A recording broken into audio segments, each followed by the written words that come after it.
अक्सर हम उन शब्दों का प्रयोग कर लेते हैं और वो भी तब करते हैं जब हमें करने नहीं चाहिए।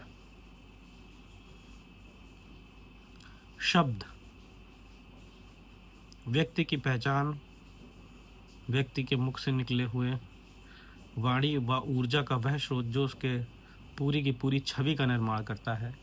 और अक्सर हम अपनों से बात करते समय इन शब्दों के सही उपयोग को भूल जाते हैं। और अक्सर अक्सर क्या, हम अधिकतम 90% से भी ज़्यादा लोगों के सामने, जिनके हम बहुत ही नज़दीक होते हैं, उनके सामने हम किसी भी प्रकार का दिखावा नहीं कर पाते। और दिखावा इसलिए नहीं कर पाते क्योंकि हमारा जो बचपन का माहौल था, जिस माहौल में हम पले बड़े, उस माहौल से हमने जो सीखा वही चीज़ हम उस व्यक्ति पर भी अपनाने लगते हैं। यहीं पर आपने देखा होगा कि वो परिवार जहाँ पर कभी बचपन में लड़ाई नहीं हुई, जब भी बचपन में संवाद हमेशा प्रेम रहा, वो जब आपस में एक दूसरे से बात करते हैं तो बड़ी ही मिठास भरी रहती होगी।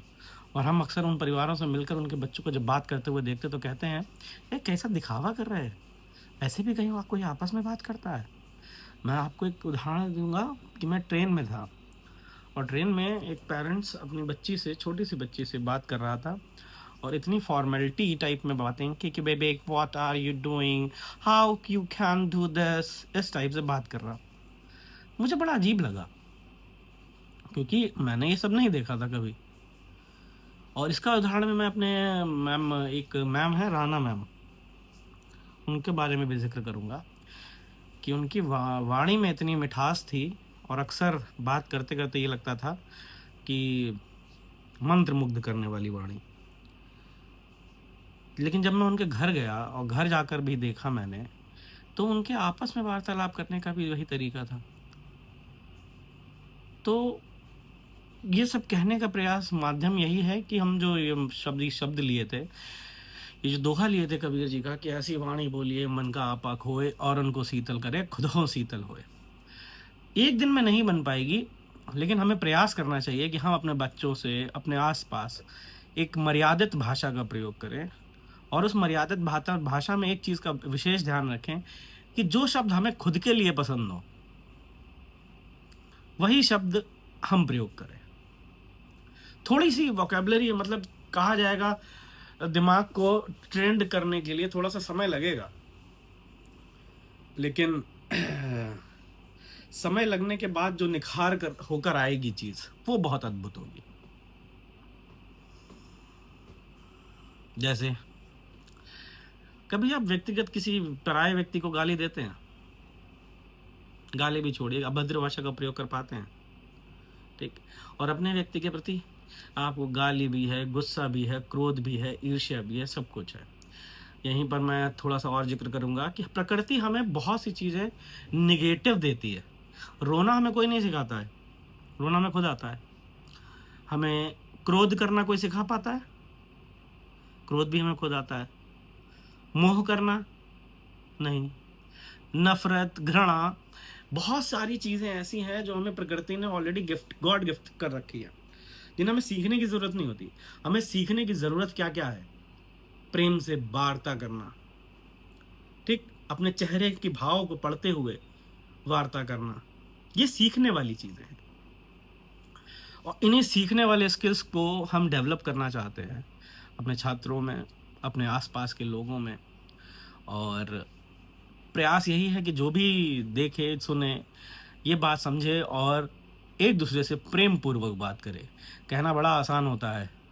हम तो यहाँ पे उदाहरण लेंगे, गोविंदगंज में सहगल जी हैं।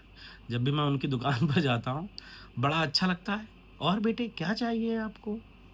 इतने प्रेम से बात करते हैं, ऐसा लगता है कि 5 रुपए की चीज़ के 50 रुपए दे आओ जाके। ये सत्य है। संसार में अगर आप किसी से कुछ भी करवा सकते हैं तो वो सिर्फ एक ही है, प्रेम। और प्रेम दर्शाने का जो मनुष्यों को साधन मिला है वो मिली है वाणी। तो इस सत्र में मैं यही कहना चाहूँगा कि वाणी पर बड़ा नियंत्रण रखें।